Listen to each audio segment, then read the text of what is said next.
Olá, muito boa tarde a todos. Hoje, segunda-feira, 29 de junho de 2020, 15 horas e 30 minutos.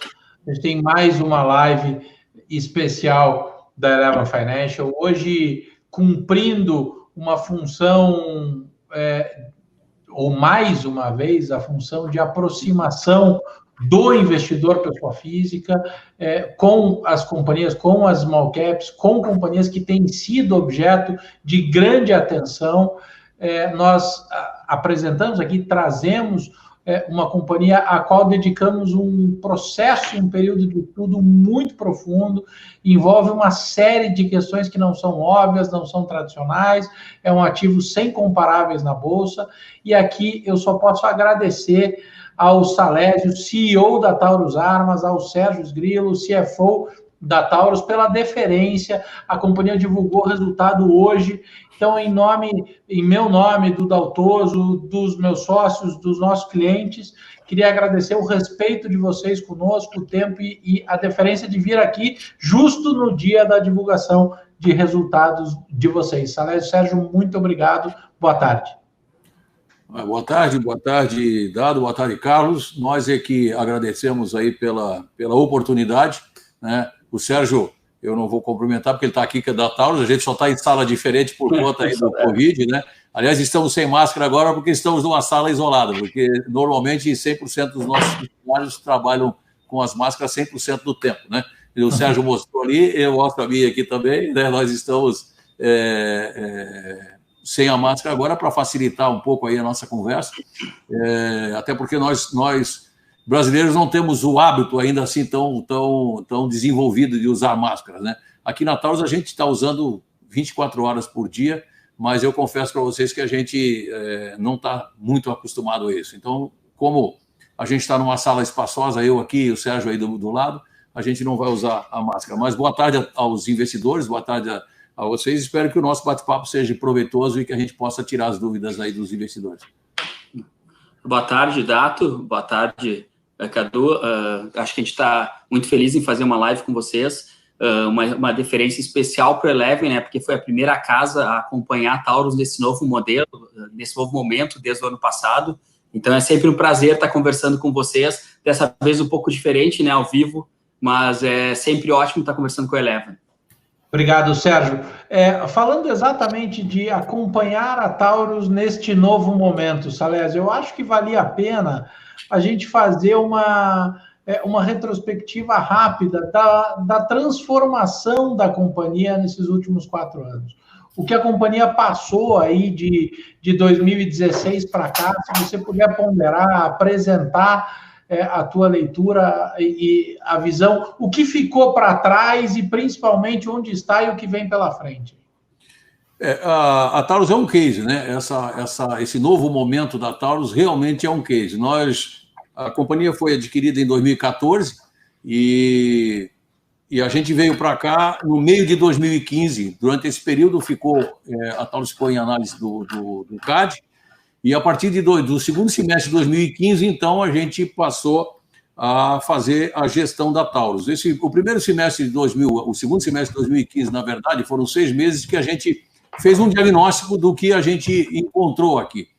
E já em 2016, a gente centralizou as operações todas aqui em São Leopoldo. O que significa isso? Nós tínhamos 3 plantas, nós tínhamos uma planta em Porto Alegre, 2 plantas aqui em São Leopoldo, e a gente passou por um processo de juntar essas 3 operações, buscando sempre processos de produção, processos de manufatura muito robustos e claros, para que a gente pudesse ter controle absoluto da nossa produção e da qualidade dos nossos produtos. Então, a gente fez... Eu costumo dizer que a Taurus teve 2 fases muito, muito importantes. Uma fase interna, onde a gente se preocupou, a gente se preparou para o mercado, né? Uma fase onde a gente centralizou todas as operações, desenvolvemos processos de produção bastante robustos, processos que entregam para o cliente produtos,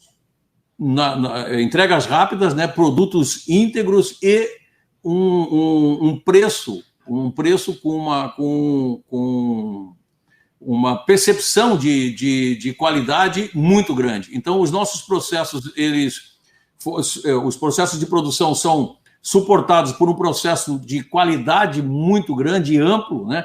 Integrado. Eu costumo dizer que a nossa qualidade começa no fornecedor e termina no pós-vendas. Todo esse processo de qualidade é gerenciado, suportando o processo de produção. E, do outro lado, nós temos um processo de logística muito ágil, né? Que entrega a peça certa, na hora certa, na linha de produção. As nossas linhas de produção hoje que produzem mais volumes, pra vocês terem uma ideia, entregam uma linha de produção entrega 100 armas por hora, né? Então, isso tudo foi a lição de casa que nós temos interna, isso até 2017. Nós também desenvolvemos uma área de engenharia muito, muito forte.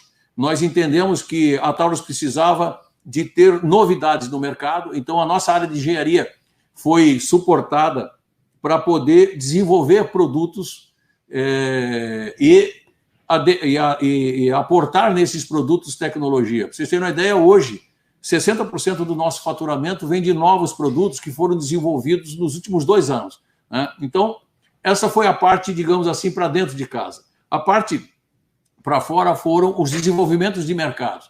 Então, a Taurus sempre foi uma empresa fortemente exportadora, essa é uma característica da Taurus, e o mercado americano é o maior mercado para qualquer fabricante de arma de fogo, então a gente procurou adequar a nossa distribuição, o nosso pós-venda, para poder receber essa nova Taurus. E isso foi feito, e aliás, isso é uma coisa que continua sendo feito com muita dedicação pela companhia, e digamos assim, o ponto mais importante foi a reestruturação que nós fizemos no mercado americano, né, na Taurus USA. Não só na parte operacional, mas principalmente na parte de mercado. Nós, no início desse ano, no final do ano passado, início desse ano, a gente está com um CEO novo nos Estados Unidos, uma pessoa que o forte dela, toda a formação dela é mercado, é marketing, é vendas. Então, a Taurus hoje nos Estados Unidos também está com uma cara nova. Todo o processo de reformulação que nós fizemos aqui no Brasil, nós também fizemos nos Estados Unidos. E isso deu um resultado muito grande para a gente. Então, o que eu acho importante é que todo esse sucesso que nós estamos tendo hoje, e com relação, inclusive, ao resultado que nós divulgamos hoje, ele vem dessa história toda de reformulação e de reestruturação da companhia. Muito bem, Salésio. Bom, boa tarde a todos, obrigado, né? Pegando o Dato falou, muito obrigado aí pela deferência, Eleven, né? Está aqui no dia de divulgação de resultados. Eu queria entrar no detalhe do resultado já com o Sérgio, né? O Salésio colocou hoje, né, 60% do faturamento de armas novas ali já, né, o que demonstra aí a mudança, né, essa fase de mudança, novos produtos sendo lançados, mas um dos fatores aí que também foram determinantes no resultado foi a variação cambial, né, Sérgio? Se você pudesse comentar 2 pontos, né, como está a transferência de linhas, né, para a fábrica da Geórgia lá, quando ela vai estar ali 100% operacional, né? E também impacto de variação cambial na receita e na dívida, principalmente. A questão depois da Geórgia, acho que o Salésio pode, depois ele comenta um pouco mais, que eu acho que a parte de estratégia está muito ligada com o Salésio. Eu vou falar um pouco da variação cambial, né, que a gente teve esse efeito. No primeiro trimestre de 2020, a gente teve o efeito de uma subida muito grande do dólar, né? E olhando na parte do nosso resultado líquido, ele acabou tendo uma variação negativa, porque quando a gente olha o final do ano de 2019, o dólar está na faixa de R$4, e ele vai numa ascendente para chegar lá no final de março a 5,20, né? Então, o que acontece? Eu tenho hoje mais ou menos 169 milhões de dólares em endividamento, boa parte do endividamento da Taurus, 80% é dólar, e aí o que aconteceu? Todo esse endividamento teve um efeito contábil no final do trimestre de uma perda. E, por outro lado, como o dólar ele foi numa subida, eu não acabei aproveitando todo esse aumento de dólar no meu faturamento, porque a diferença, o dólar médio de faturamento que a gente teve, ele teve uma alta de 18,5% em relação ao final do ano, e já o dólar contábil, né, que é o dólar do final de trimestre, ele teve uma variação de 33%. Mas o que é importante nisso aí? Existe um questionamento, o dólar é bom ou ruim? O que eu diria? O dólar para Taurus, um dólar alto e estável, é muito bom para Taurus. Quando a gente olha agora, por exemplo, depois do primeiro trimestre, o dólar se manteve nessa faixa de 5,20, 5,40. Então, o que acontece? Eu consigo me aproveitar no meu faturamento de um dólar mais elevado. Hoje em dia, olhando a parte de armas do Brasil, só 4% dos custos da Taurus são linkados em dólar. Ou seja, todo e qualquer faturamento que eu tenho agora com dólar mais alto, eu aproveito todo esse ganho cambial. E aí, fazendo alguns cálculos fáceis que a gente faz, a minha dívida é 169 milhões de dólares, e ano passado eu faturei 250 milhões de dólares, sendo que o meu desempenho no começo desse ano ainda está sendo melhor do que 2019. Outro fato importante é que essa variação cambial é uma variação cambial meramente contábil. Ela não teve um efeito caixa. Então, vocês podem ver que na semana passada a gente lançou um fato relevante, nós conseguimos um waiver do Sindicato de Bancos, que hoje são nossos principais credores, para a gente repactuar a dívida. Ou seja, eu vou pegar o meu pagamento que eu tinha agora em junho e eu vou repactuar esse pagamento nos próximos 31 meses. Ou seja, quando eu olho a perspectiva da Taurus nesse momento, é um dólar alto no faturamento, ele estável na questão de variação cambial da dívida, só que meu efeito caixa é pequeno, porque eu vou diluir esses pagamentos nos próximos 31 meses e eu vou ter um efeito de caixa muito menor.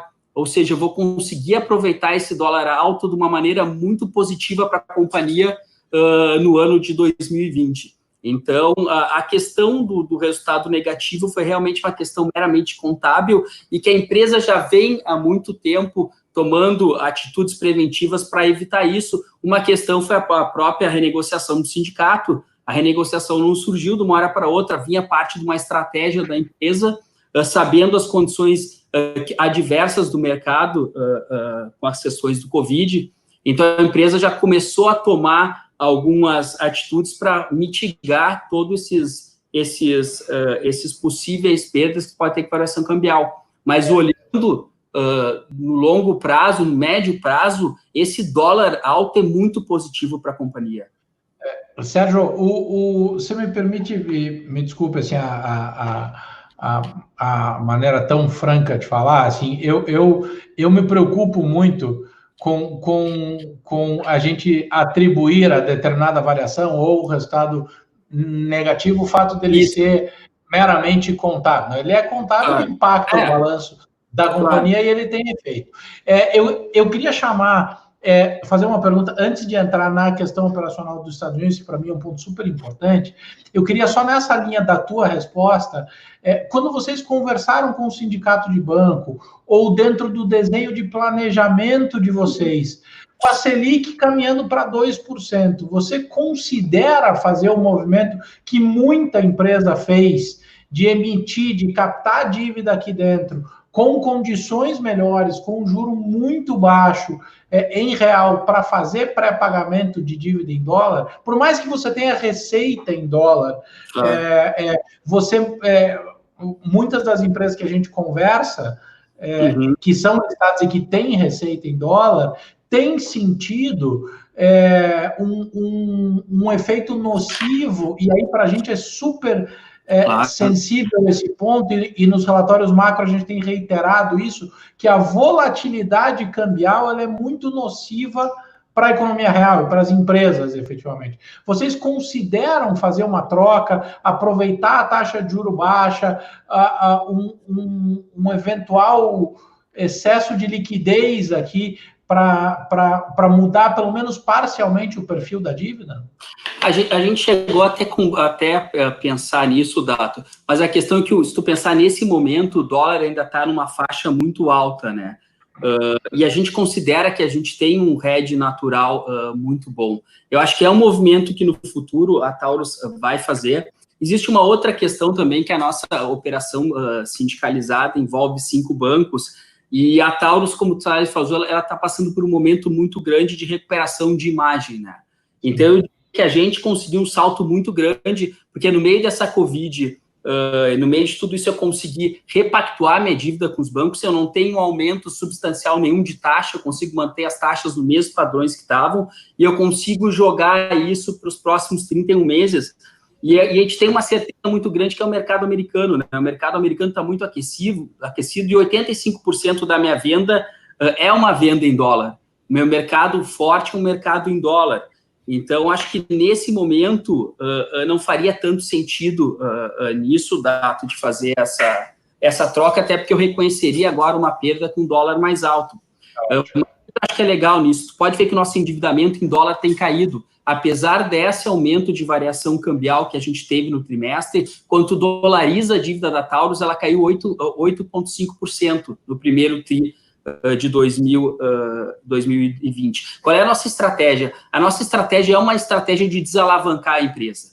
A Taurus, a gente tem que desalavancar. E essa negociação com o sindicato passou muito nisso, na desalavancagem da empresa, porque hoje o problema não é a dívida em dólar. Hoje o problema é tu ter uma dívida muito grande em dólares. Se a gente tivesse uma dívida um pouco menor, a gente conseguiria com certeza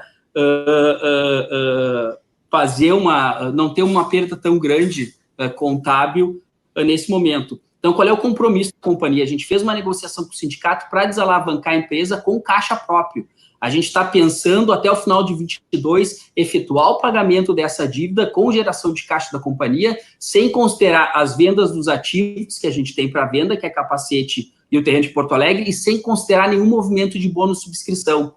Então, a gente seguindo essa estratégia, a gente consegue chegar no final do contrato do sindicato pagando 40% da dívida. Se tu olha em 2018, se eu falasse para alguém que a Taurus de 2018 a 2022 ia pagar 40% da dívida, ninguém acreditaria. Hoje eu estou dizendo que eu vou pagar 40% da dívida com geração de caixa da companhia e ainda permaneço com os 2 ativos e com bônus de subscrição como um plus. Se a gente conseguir vender o ativo e conseguir ter sucesso na estratégia de subscrição, a gente consegue ter uma companhia com múltiplos de EBITDA contra dívida extremamente saudáveis.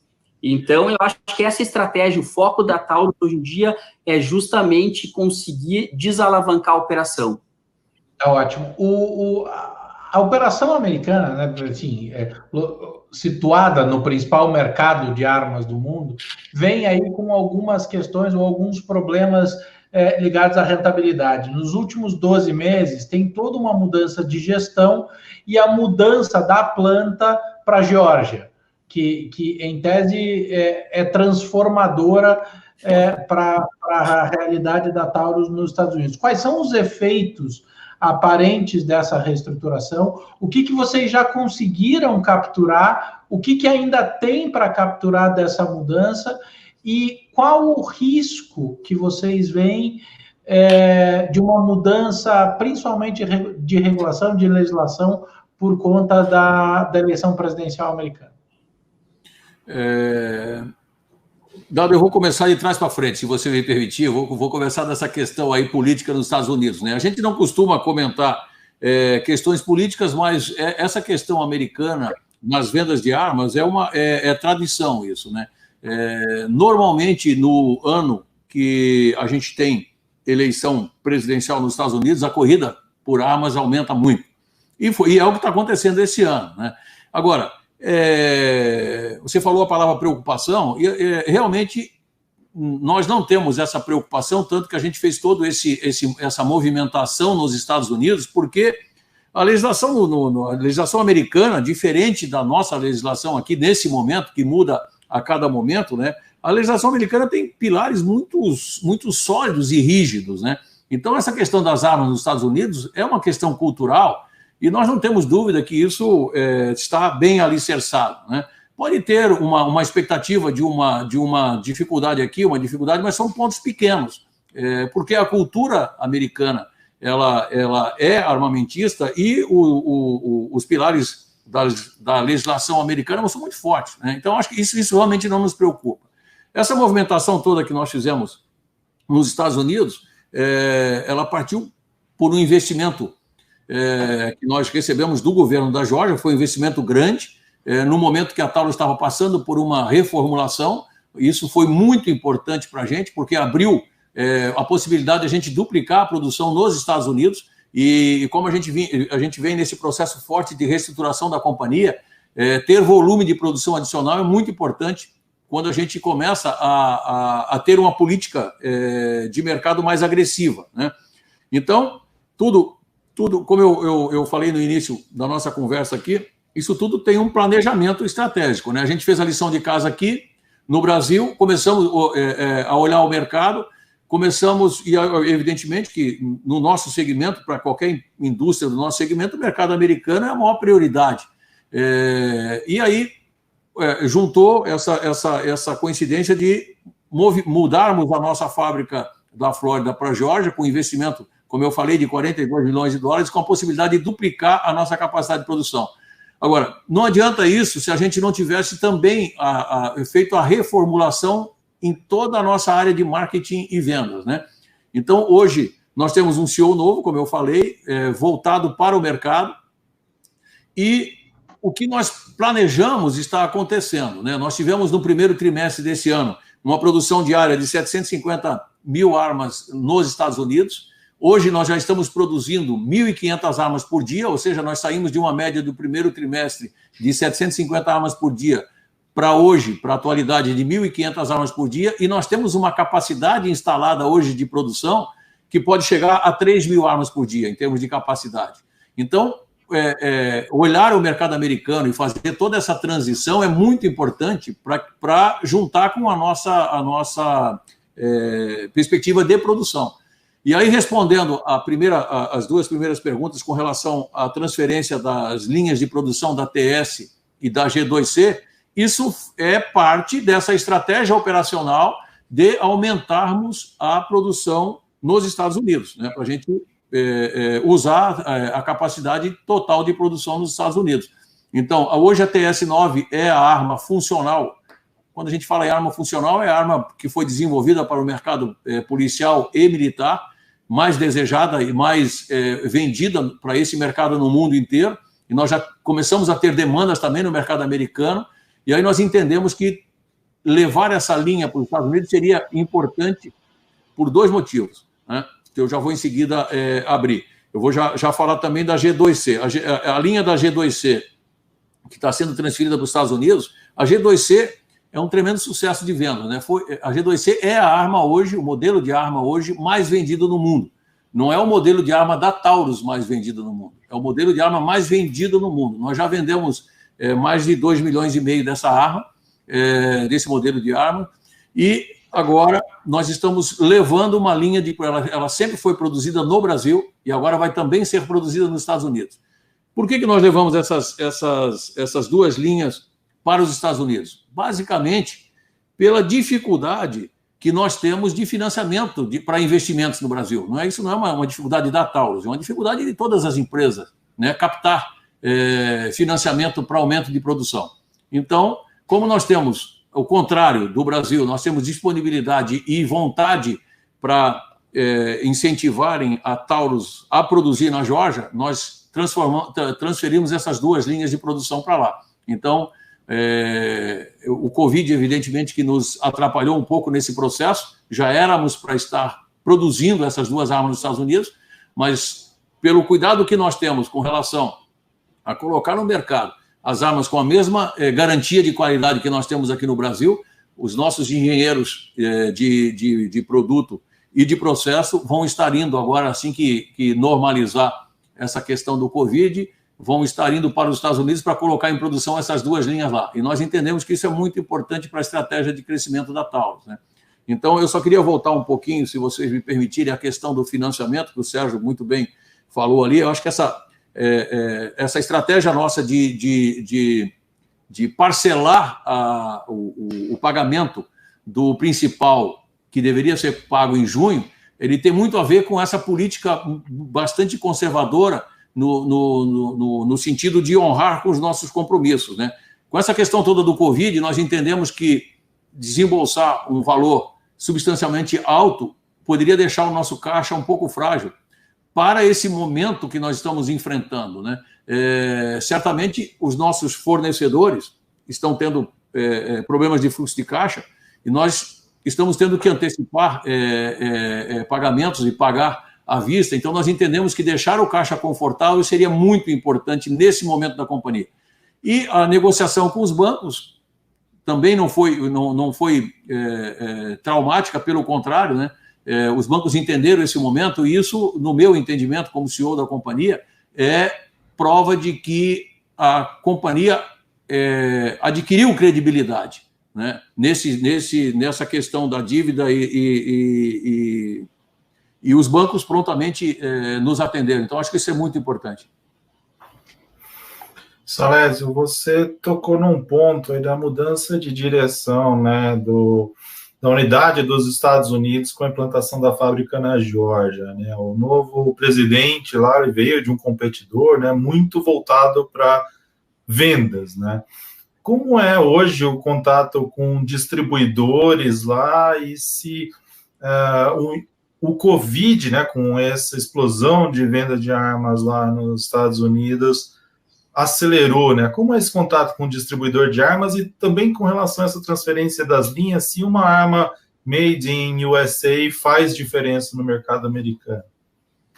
Certamente, made in USA faz diferença, né? Isso também foi considerado na nossa avaliação, sem dúvida nenhuma. Agora, o nosso relacionamento com os nossos distribuidores americanos mudou totalmente, né? Toda a reformulação que nós fizemos aqui no Brasil, nós fizemos também nos Estados Unidos. Toda a nossa equipe de pós-vendas foi trocada, foi treinada. Isso era um problema que nós tínhamos aqui no Brasil no passado e que também nós tínhamos nos Estados Unidos com relação a pós-venda. Isso foi tudo redesenhado e hoje, para vocês terem uma ideia, eu vou responder essa pergunta com um exemplo prático que aconteceu agora no dia 15 de junho. Se eu não me engano, 15 de junho, numa segunda-feira, nós fizemos o lançamento de um produto nos Estados Unidos, da nossa G3C. Né? A G3C ela é uma variação compacta da G3, que a gente já tinha lançado nos Estados Unidos. Então, ela é, na verdade, uma sucessora desse sucesso de vendas, que é a G2. Né? A G3C é uma versão com alguma tecnologia embarcada nesse modelo, com algumas tecnologias embarcadas nesse modelo. E nós programamos o lançamento para aquela segunda-feira, às 9 horas da manhã, colocamos as armas estrategicamente nos distribuidores e fizemos o lançamento às 9 horas da manhã. Pra vocês terem uma ideia, tinha fila na frente das lojas para comprar o novo modelo da Taurus. E em poucas horas acabaram os estoques, simplesmente acabaram. Então, essa é a nova maneira da gente tratar com o mercado americano. A gente se antecipa, a gente faz uma parceria com os distribuidores e faz os lançamentos de forma programada. Né? Então, isso foi o exemplo de que realmente essa transformação que nós estamos fazendo nos Estados Unidos está dando certo. Beleza. Outra parte relevante nessa linha do próprio plano de negócio da companhia é a busca por parceria estratégica que traga um retorno sem a necessidade de aumento no comprometimento financeiro da companhia. Um dos exemplos, e talvez acho que super emblemático e vale a pena a gente abordar aqui, é a JV com a Jindal na Índia. Eu queria ter um pouco de sensibilidade de vocês, de expectativa para o mercado indiano, como está o cronograma de vocês, a expectativa de geração de resultado por lá e, se puderem comentar efetivamente, se este mesmo cronograma foi impactado positivo ou negativamente por conta da Covid. Eu vou falar mais de uma forma mais genérica sobre o projeto da Índia e depois eu vou deixar o Sérgio falar dos detalhes, porque o Sérgio, inclusive, é o sponsor desse projeto. Né? Nós temos uma equipe multidisciplinar aqui, nós temos uma equipe aqui no Brasil, uma equipe na Índia, e o Sérgio ele é o sponsor desse projeto, então ele pode entrar mais no detalhe. Mas esse investimento na Índia, ele estrategicamente é muito importante para a Taurus, porque a Índia está sendo considerada o segundo maior potencial em compras de armas militares do planeta. E a JV, ela exatamente ela foi focada para o mercado militar, né? Nós estamos falando aí do fuzil e das pistolas funcionais, das pistolas policiais e militares. Mas o início até para a gente começar a fazer a empresa funcionar, ela vai produzir uma quantidade de arma para o mercado civil indiano, para começar a funcionar. Mas a estratégia dela é atender as necessidades militares da Índia. Pra vocês terem uma ideia, todo o aporte, isso é um negócio até bacana da gente divulgar, né? A Índia, a gente não está simplesmente montando uma fábrica na Índia. Isso é importante, nós estamos fazendo transferência de tecnologia. Então, enquanto aqui no Brasil tem muita gente falando de abertura de mercado e abrir para as exportações para o Brasil, o que nós não temos nada contra, pelo contrário, nós estamos preparadíssimos para a concorrência aqui no Brasil. A maioria dos países do mundo que não tem indústria de defesa estão tentando captar indústrias de defesa. Então, a Taurus está indo para a Índia exatamente nesse projeto, no projeto Make in India, onde a Taurus, o projeto define que 51% ou seja, o controle da empresa tem que ser de uma empresa privada indiana, né? Então, o nosso parceiro lá, Jindal, tem 51% dessa empresa e nós temos 49%. Porém, a Taurus, ela vai aportar nessa empresa tecnologia e know-how, né, de produto e de processo. E o percentual da Jindal é em aporte financeiro, evidentemente, para a construção da fábrica. Então, isso é muito importante de destacar. Nós não estamos simplesmente montando uma fábrica ainda, nós estamos, pela primeira vez, isso é um fato novo para a Taurus também, nós estamos exportando tecnologia. O Brasil está exportando tecnologia na fabricação, nessa área de defesa, que é uma área extremamente respeitada por todos os países, né? Então, o Sérgio, eu acho que você pode dar um pouco de detalhes de como está o andamento. Evidentemente que tudo foi impactado com essa questão do Covid, né? E a Índia ficou fechada e ainda está fechada. Então, isso atrapalhou um pouco, mas o Sérgio pode falar aí como é que está como estão os preparativos aí para a gente ir para a Índia aí, Sérgio. A gente não pode negar que realmente está tendo um atraso devido ao Covid. Nosso cronograma inicial, a gente já devia estar numa fase de visitas intensas, que como o Salésio falou, a parte a Taurus entrou com o quê? Com a tecnologia e know-how. Então, toda a parte de layout fabril, a parte de processo produtivo, a parte dos produtos vão ser cedidos pela Taurus. Então, o que a gente fez nesse período? Aí a Índia está passando por um lockdown tão severo quanto do Brasil. A gente tem feito semanalmente videoconferência com o pessoal da Índia para adiantar todas as partes administrativas que a gente pode fazer remotamente. A gente também tem uma questão de licenças locais, que a gente está tendo também um pouquinho de demora, porque os órgãos responsáveis na Índia estão fechados pela questão do lockdown. Então, tem dificultado um pouco a nossa operação lá. O que a gente já evoluiu? A gente já evoluiu toda a parte que a gente poderia tratar remotamente, como layout de produção, as questões de produtos, o mercado, o nosso time de marketing aqui tem entrado em contato diretamente com o pessoal da Jindal, a questão de adaptar as armas para o mercado indiano, isso aí já vem tudo correndo.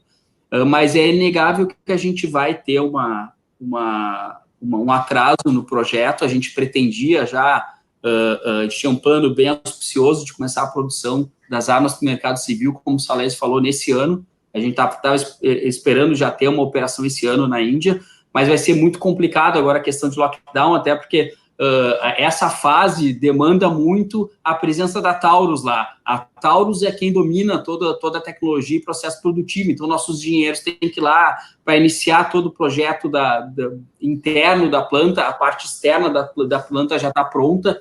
Agora, para fazer toda a parte interna da planta, a gente vai precisar estar realmente em loco lá, então vai atrasar um pouco o projeto, mas o que a gente vê é que a gente tem uma perspectiva muito boa. A gente tem feito reuniões semanais com o pessoal de marketing deles, então tem uma expectativa muito grande do mercado com a entrada da Taurus. Nós estamos correndo aí para ser a primeira empresa de fora da Índia a produzir armamento dentro da Índia.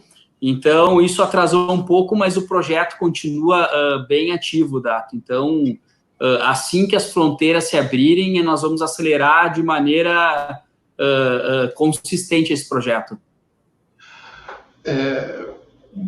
Cadu, eu vou furar uma fila aqui, que eu sei que o Cadu tem uma pergunta, mas eu só queria emendar um pouquinho, porque a gente tem uma carga histórica aí, tem uma discussão em relação ao componente de qualidade. Vocês abordaram muito a questão de exportar tecnologia. Eu gostei muito da maneira como o Salésio começou. E eu queria entender de vocês sobre a ótica de qualidade dentro dos nichos, né? Porque são múltiplos nichos de mercado em que a Taurus atua. Como que vocês hoje posicionam a Taurus e compreendem a Taurus vis-à-vis os principais concorrentes, falando da qualidade do produto, qualidade, e aí tudo que deriva disso, né? Na abertura, o Salésio fez uma observação importante sobre pós-venda, e a gente sabe o quanto isso é fundamental, é algo que para a gente, quando a gente está modelando e pensando no longo prazo, isso é super importante, mas eu queria entender a visão de vocês, olhando que vocês conseguiram evoluir em processo produtivo, nos múltiplos mercados, como que vocês hoje posicionam a companhia sob a ótica de qualidade dos produtos? Bom, isso é um assunto que eu gosto de tratar, é um desafio grande, e a minha formação não eu não sou engenheiro, e minha formação não é chão de fábrica, pelo contrário, também minha formação toda foi na área comercial, mas eu tenho uma visão muito crítica de processo, né? E falar de qualidade para a Taurus hoje, para mim, é muito simples. Por quê? Porque ela está diretamente ligada ao processo produtivo, né? Nós temos desenhado no chão da fábrica os nossos 3 processos, os macroprocessos da companhia. Os nossos funcionários, eles todo dia, eles visualizam esses 3 processos. Eu já falei rapidamente no início, mas eu vou pontuar mais uma vez essa questão. Nós temos um processo de produção extremamente robusto. Na linha de montagem, nós não temos ferramentas, são só dispositivos. Então, por exemplo, isso também é uma tecnologia que a gente vai exportar para a Índia, e nós, quando a gente falou que transferiu 2 linhas de produção para os Estados Unidos, a gente está transferindo essa tecnologia para a fábrica nos Estados Unidos. A nossa linha de montagem não tem alicate, não tem martelo, não tem lima. O nosso funcionário, ele não tem nenhuma interferência nas peças. É um verdadeiro Lego, né? Então, como é que nós conseguimos essas peças? Porque nós temos, de novo, como eu falei antes, um processo de qualidade integrada que começou na qualificação dos nossos fornecedores. Então, todos os nossos fornecedores são qualificados, tá? E as peças são entregues com qualidade assegurada na saída do fornecedor, e ela é auditada aqui na entrada, para garantir que o funcionário receba o Lego perfeito para montar, né? Então, bom, aí é fácil você produzir arma, sim, desde que você tenha um processo de logística que entregue a peça certa na hora certa na linha de produção, né? Hoje nós estamos produzindo aqui nessa fábrica mais de 5.000 armas por dia. Então, se a gente fizer uma continha rápida, 5.000 armas vezes 100 peças em média por arma, dá um número gigantesco, né? Então, nós temos que entregar essas peças na hora certa, no local certo, e a peça correta na linha de montagem. E todos os estágios da produção e até a entrega no armazém para despacho, tudo é acompanhado no sistema. Hoje nós temos histórico de todo o processo de produção da companhia. Eu sei quem fez, por exemplo, o teste do peso de gatilho numa arma, qual foi o funcionário que fez. Eu sei qual foi o funcionário que fez o teste na linha de tiro. Eu sei qual foi o funcionário que embalou essa arma. Então, a nossa linha de produção ela é totalmente controlada por um sistema. Então, a qualidade dos nossos produtos ela é certificada por esse nosso processo de produção, que é extremamente robusto, né? E, de novo, eu sempre gosto de exemplificar, porque falar essas coisas é fácil, né? Agora mesmo, nesse lançamento que nós tivemos da G3 nos Estados Unidos, um expert em armas americano fez uma comparação entre o nosso modelo e o modelo da concorrência, que é uma das empresas mais agressivas no mercado americano, e nós ganhamos em todos os quesitos. em todos os quesitos operacionais, a nossa arma levou vantagem nessa comparação de um expert americano. Então, isso nos dá a confiança de que o nosso trabalho está sendo bem feito e que os processos que nós definimos como importantes para assegurar a entrega rápida e a qualidade estão funcionando.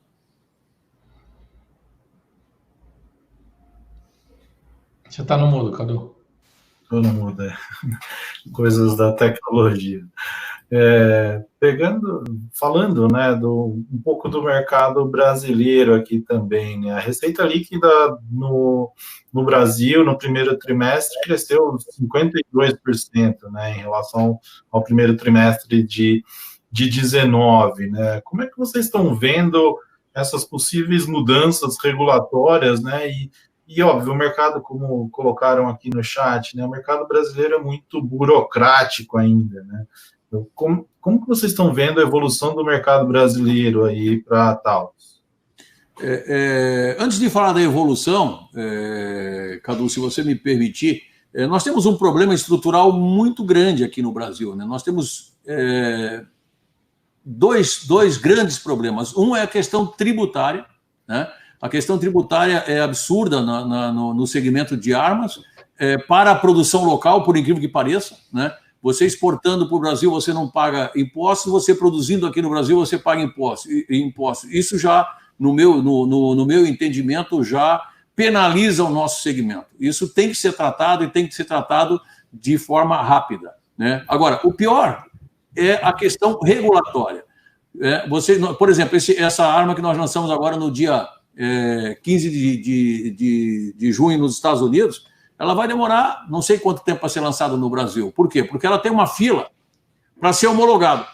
Então, nós temos hoje, a Taurus hoje, para vocês terem uma ideia, tem 280 e tantos produtos na fila para ser homologado. E eu só posso vender essa arma no Brasil quando eu tiver ela efetivamente homologada. Só que isso só vale para produto nacional, não vale para produto importado. Você pode importar para o Brasil o produto que você quiser, sem passar por nenhum órgão de homologação. Então, isso também é uma questão que tem que ser resolvida rapidamente, porque isso acaba penalizando o consumidor brasileiro, né? A gente teve e agora entrando nessa questão regulatória, a Taurus ficou muito feliz com essa questão toda da ampliação dos calibres no Brasil, porque nós éramos frustrados aqui no Brasil. A Taurus tem um portfólio completo de produtos. Aliás, isso é uma coisa que diferencia a Taurus da concorrência, né? Nós somos uma fábrica que produzimos uma ampla gama de revólveres. Aliás, somos o maior fabricante de revólveres do mundo. Nós temos uma ampla linha de pistolas com várias plataformas de pistola, né? Nós temos uma linha de armas táticas, fuzil, submetralhadora, e uma linha de armas esportivas, né? Então, nós temos um portfólio completo. E a gente vendia aqui no Brasil uma pequena parte desse portfólio. Isso frustrava a companhia e frustrava os nossos consumidores. Então, com essa abertura dos calibres, isso nos deixou extremamente empolgados, porque pela primeira vez a gente conseguiu colocar no mercado brasileiro, oferecer aos nossos caçadores, colecionadores e atiradores brasileiros o nosso portfólio. E isso foi um sucesso, né? Você mesmo falou que a nossa receita líquida aumentou quase 50% nesse primeiro trimestre. Isso é efeito... Primeiro, eu costumo dizer que isso é efeito da credibilidade que a Taurus reconquistou. Porque não adiantava flexibilizar tudo isso se o consumidor não confiasse na marca, né? Então, isso é muito importante colocar aqui. Quer dizer, nós reconquistamos a credibilidade. E a resposta está aí. Nós aumentamos em quase 50% a receita no mercado, graças a essa flexibilização, o aumento dos calibres e a flexibilização para compra. Agora, ainda é verdade, eu tenho certeza que as pessoas que estão participando dessa live devem ter feito alguns comentários com relação a isso. Ainda é muito complicado adquirir uma arma de fogo no Brasil. Não complicado do ponto de vista das exigências, e sim dos prazos, né? Óbvio que também essa questão do Covid atrapalhou um pouco, mas eu costumo dizer que ainda a legislação brasileira ela é bem completa no que diz respeito aos controles, e tem que ser. Agora, nós temos que ser mais ágil, né? Nós temos que dar mais agilidade para que as pessoas possam adquirir. Ainda o processo é bastante complicado. Ele tem que ter uma autorização para compra, aí eu mando a nota fiscal, aí ele tem que ter o registro da arma para depois receber a arma. Agora, a Taurus, no mercado brasileiro, ela também se organizou para poder atender esse aumento da demanda, né? Nós temos hoje um site, e isso é importante, principalmente nessa época digital que nós estamos vivendo. Nós temos um site que é www.armasemunições.com.br, onde os consumidores brasileiros, os CACs, podem acessar, escolher, interagir com a gente e acompanhar todo o fluxo do processo. Se a autorização dele já veio, se o CRAF dele, que é o registro da arma, já veio, se a arma já foi entregue na transportadora. Então, hoje, esse aumento todo que nós estamos percebendo no Brasil não é só por conta da flexibilização da legislação. Obviamente que é fundamental isso. A gente tinha acesso a meia dúzia de calibres, né? Nem meia dúzia dava de calibres. Mas e sim pela credibilidade que a Taurus reconquistou no mercado brasileiro. Sérgio, passando para um componente que é super importante para qualquer investidor, olhando para a bolsa e olhando para o longo prazo, que é previsibilidade e sustentabilidade dos resultados. Muita gente perguntando no chat quando a gente ia publicar o novo relatório. Enquanto a live está acontecendo, o relatório acabou de ir para o ar, né? Então, assim, o time está trabalhando enquanto a gente está aqui, e o relatório com a nossa leitura do balanço divulgado foi para o ar. E tem uma coisa interessante aqui. Quando eu olho para a projeção de EBITDA, por exemplo, a gente basicamente cravou o EBITDA que vinha no primeiro trimestre. Eu gosto quando isso acontece, não pelo fato de acertar ou não o resultado, mas de ter previsibilidade, de entender que se tem um modelo de negócio que converge para a racionalidade, a gente consegue compreender para onde vai a companhia. Quando você conseguiu esse waiver e você redesenhou, reperfilou a tua dívida, evidentemente você teve que discutir com o sindicato a tua perspectiva de geração de caixa durante esse período, uma vez que você falou, olha, gente, eu vou pagar isso aqui, como você mesmo disse, com a minha geração de caixa e não necessariamente com a nova captação futura.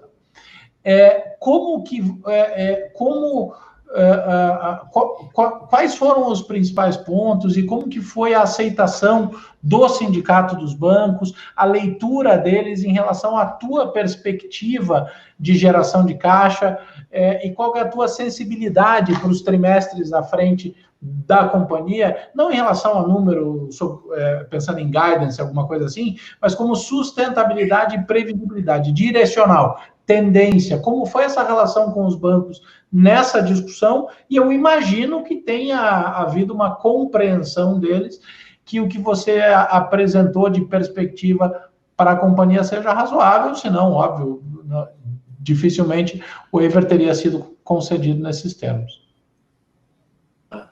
Com certeza, Dato. A questão, acho que os resultados da Taurus têm sido muito previsíveis nos últimos anos, né? Eu acho que é um dos fatores mais importantes que a gente vem seguindo aí desde a entrada dessa nova administração, é que tu pode ver que existe uma constante nos resultados da companhia. A gente chegou, por exemplo, no nível de margem bruta de 34%, 35%, e ela estava estabilizada. Então, a gente já vinha com uma questão muito forte de ter uma estabilidade operacional, estabilidade de resultados. Quanto aos bancos, com certeza a gente teve que apresentar um plano de 3 anos para os bancos. Eu acho que todo mundo se sentiu muito confortável com o que a companhia apresentou por algumas questões. Primeiro, que eu acho extremamente importante é que desde que a gente começou a renegociar com os bancos e negociou em 2018 com eles, tudo que a companhia prometeu, a companhia cumpriu, e cumpriu até mais do que prometido, né?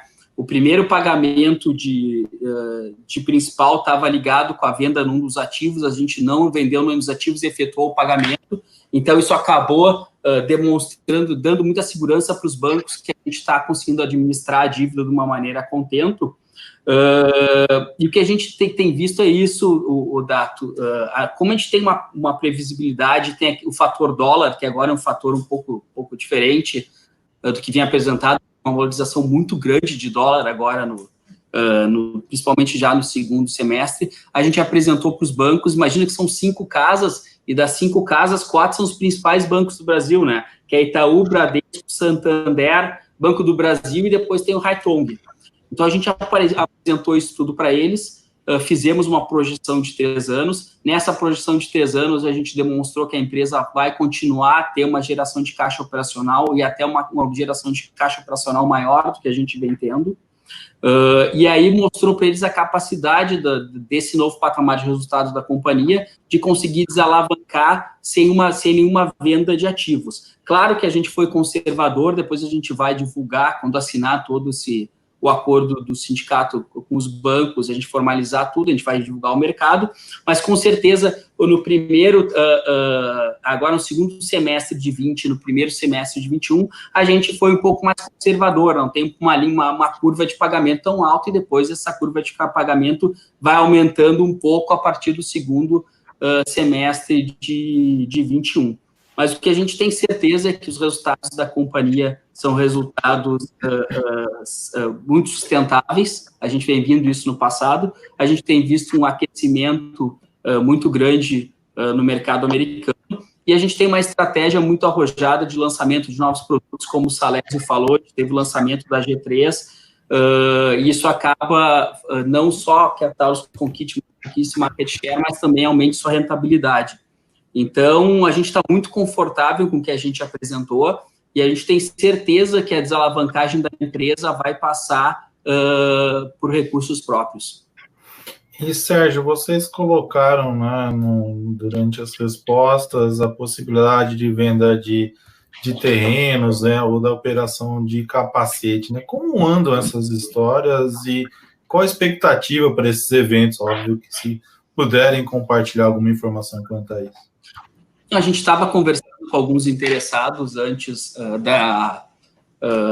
de toda essa questão do Covid. A gente estava com uma empresa nos assessorando no M&A de capacetes e o terreno de Porto Alegre, nós estamos diretamente lidando com isso. Então, a gente estava entrando em contato com umas construtoras. Ano passado, a gente quase efetuou a venda do terreno, mas aí aconteceram a questão agora do Covid, as pessoas, então, as empresas, de uma maneira geral, o mercado está um pouco mais conservador. A gente tem conversado com os interessados, continuamos as conversas, mas claro que agora está todo mundo um pouco mais receoso em fazer um desembolso de caixa desse tamanho nessa situação.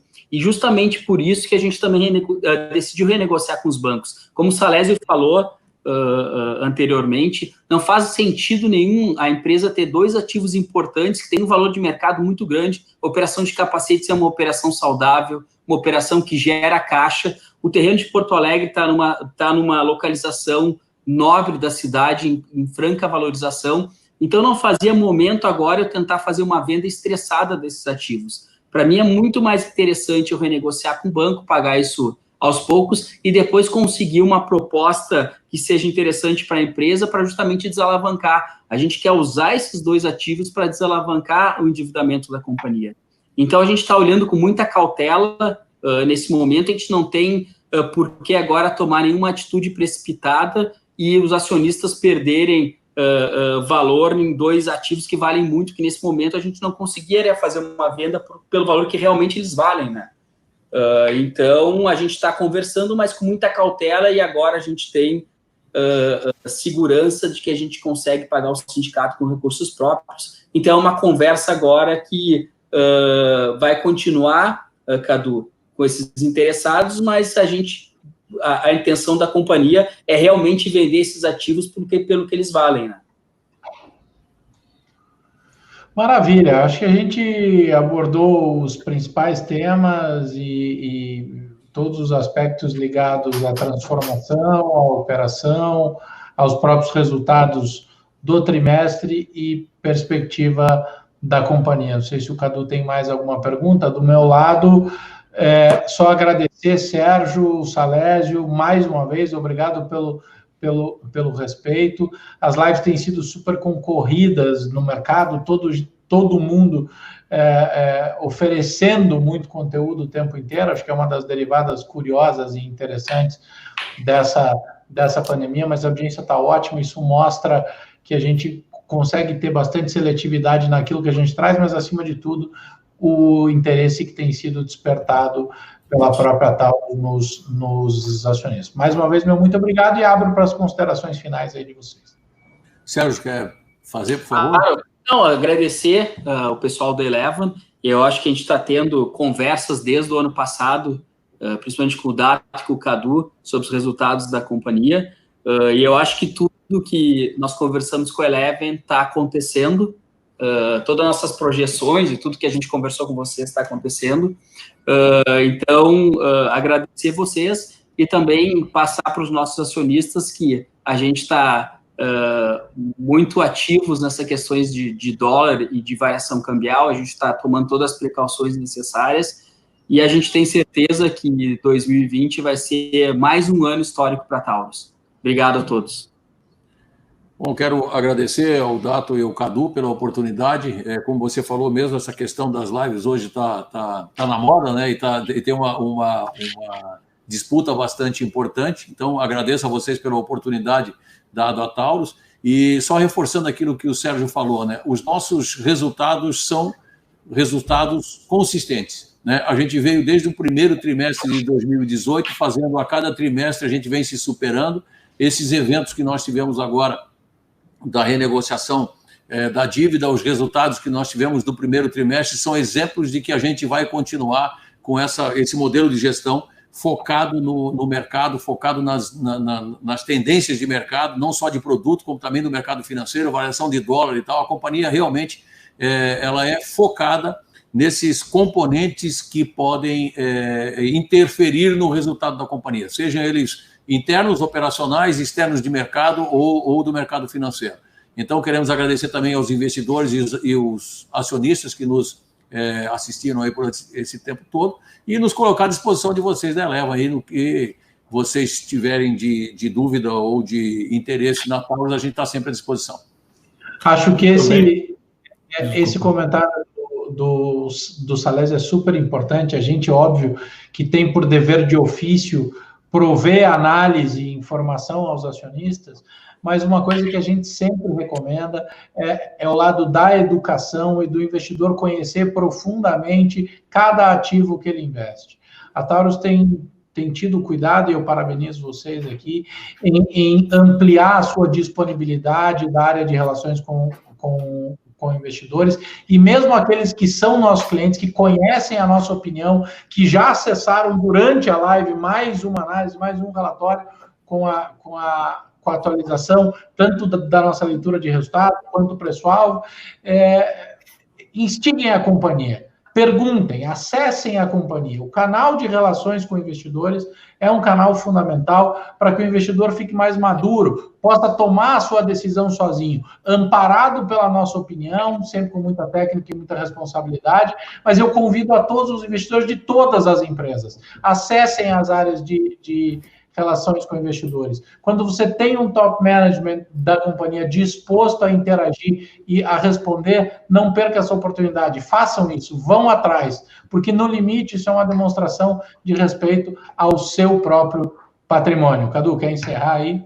Bora aqui. Não, era só isso, né? Comentar que os nossos clientes receberam, né, agora há pouco, o relatório com a nossa atualização de preço e agradecer ao Salésio e ao Sérgio aí pela disponibilidade. É isso aí, muito obrigado a todos. Meu grande abraço, fiquem de olho. Se você curtiu a live, se você acompanhou, compartilha. O link do YouTube é um link aberto, é uma produção de conhecimento gratuito. Divide, manda, compartilha, porque é super importante para o investidor, para o mercado e, evidentemente, para a gente que realiza esse trabalho. Grande abraço a todos e até a próxima. Tchau. Obrigado, tchau.